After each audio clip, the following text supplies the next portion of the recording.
The stainless steel sink trembled as the sponge slipped from her gloved hand, and in that small, clattering sound, the billionaire understood that the life he believed he owned had been quietly living without him.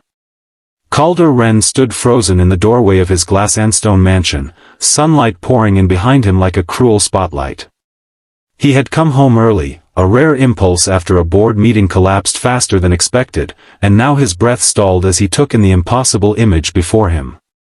The woman he had hired to keep his home orderly was bent over the kitchen counter, her shoulders tight with effort, 2 infants strapped to her chest and back in a worn gray carrier. One baby's small hand clutched the fabric near her collarbone, the other rested against her spine, both faces flushed with the heat of movement. Yellow gloves shone against the marble as she wiped, scrubbed, wiped again, her head bowed in concentration and exhaustion. This was not the silent, pristine household Calder paid for. This was something raw, human, and heartbreakingly alive. If you believe in hope, compassion, and second chances, take a moment right now to like, comment, share, and subscribe to Kind Soul Narratives, because stories like this are born from believing that hearts can still change. Calder's mind reeled backward through the years that had built him into a man admired for his vision and feared for his distance.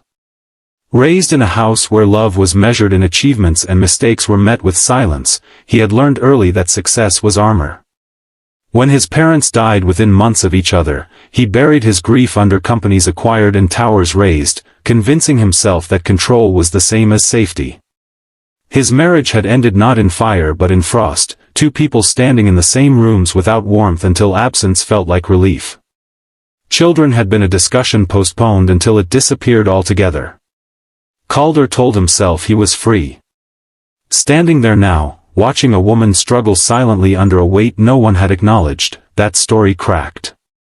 The caregiver, Mairead Solis, had arrived in Calder's life without ceremony months earlier. Her resume was neat, her references brief but sincere. She had spoken little during the interview, eyes steady, voice calm, explaining her experience with housekeeping and care. Calder had appreciated her efficiency. He never asked about the faint shadows under her eyes or the careful way she chose words, as if rationing energy. He never noticed that she declined overtime with polite firmness or that she arrived earlier than requested every morning. He had wanted invisibility, and she had delivered it, or so he thought. Now the kitchen told another story. Sunlight streamed through tall windows, catching dust motes that danced around Mairead as she shifted her weight to soothe the baby on her back with a gentle sway. A bowl of half-cut fruit sat beside the sink, evidence of a meal interrupted and resumed in fragments. On the counter lay a folded note addressed to the pediatric clinic, its edges soft from being handled too often. The house, once a monument to order, breathed with the signs of survival. Calder's chest tightened as memories surfaced uninvited. He remembered being small and sick, lying in a too-large bed while his mother worked late, the housekeeper bringing soup and tucking the blanket just enough to feel like care. He remembered wishing someone would notice how quiet he had become.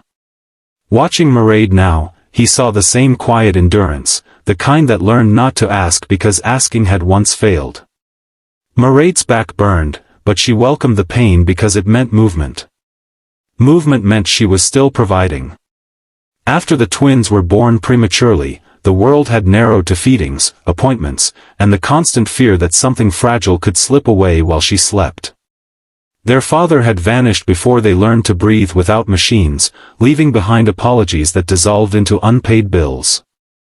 Mairead took the job at Calder's estate because it paid enough to cover medical expenses, because it offered stability, because it came with a promise of silence. She brought the twins only when childcare fell through, strapping them close and working faster, believing invisibility was protection. Every wipe of the counter was a promise to them that she would not fail. Calder finally moved, the sound of his shoes soft against the floor, and Mairead startled, turning just enough for their eyes to meet. Fear flashed across her face, sharp and immediate, followed by a practiced attempt at composure. Calder saw it all and understood, with a clarity that hurt, how power looked from the other side. He took in the daytime brightness, the ordinary hour, and felt ashamed that he had been absent from his own life long enough to be surprised by humanity in his kitchen. Time stretched as Calder noticed details he had trained himself to ignore. The faint tremor in Mairead's arms. The way one twin's breathing hitched slightly before settling. The worn soles of her shoes. This was not a betrayal of his rules, it was a revelation of his neglect. He thought of the contracts he signed without reading faces, the bonuses he approved without knowing names. He thought of the empty nursery his ex-wife once suggested painting, an idea he had postponed until it became impossible. Calder's emotions, long managed like assets, surged beyond control. He felt anger at a system that rewarded his blindness and gratitude that life had forced his eyes open. He felt grief for the man he had been and fear for the man he might become if he did nothing now. The house seemed to hold its breath with him, sunlight pooling on the floor like a chance waiting to be claimed. Days passed, and the mansion changed subtly, as if responding to an unspoken decision. Calder rearranged his schedule, choosing to work from home more often, not out of strategy but curiosity. He watched Mairead from a respectful distance, learning the rhythm of care, the way she sang softly without words to calm the twins, the efficiency born of necessity. He read the note to the pediatric clinic and made calls that afternoon, leveraging connections he once used for profit to secure better care. He noticed the relief that flickered across Mairead's face when appointments became easier, and he understood that dignity was not charity but partnership. Mairead, in turn, began to breathe again. The house no longer felt like a stage where she performed invisibility but a place where her reality was acknowledged. She allowed herself to imagine a future not defined solely by endurance. Daylight filled rooms once cold, laughter from the twins echoing against walls that had known only silence. Calder found himself sitting on the floor during breaks, letting one baby grasp his finger, feeling something ancient and new awaken in his chest. The turning point arrived quietly, as all true changes do. One afternoon, sunlight slanted through the windows, painting the kitchen gold. Mairead finished her tasks and paused, watching the twins nap peacefully. Calder stood nearby, holding a small framed photo he had found tucked in a drawer, an old picture of himself as a child, alone but smiling bravely. He realized then that wealth had never protected him from loneliness, only connection could do that. The surprise was not what he had seen that first day, but what he had almost missed his entire life. If this story has touched your heart, please support it near the end by sharing it with someone who needs a reminder that kindness can rewrite destinies.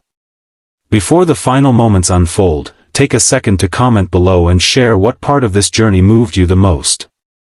In the closing light of day, Calder stood at the window watching Mairead walk through the garden with the twins, her laughter carried on the warm air.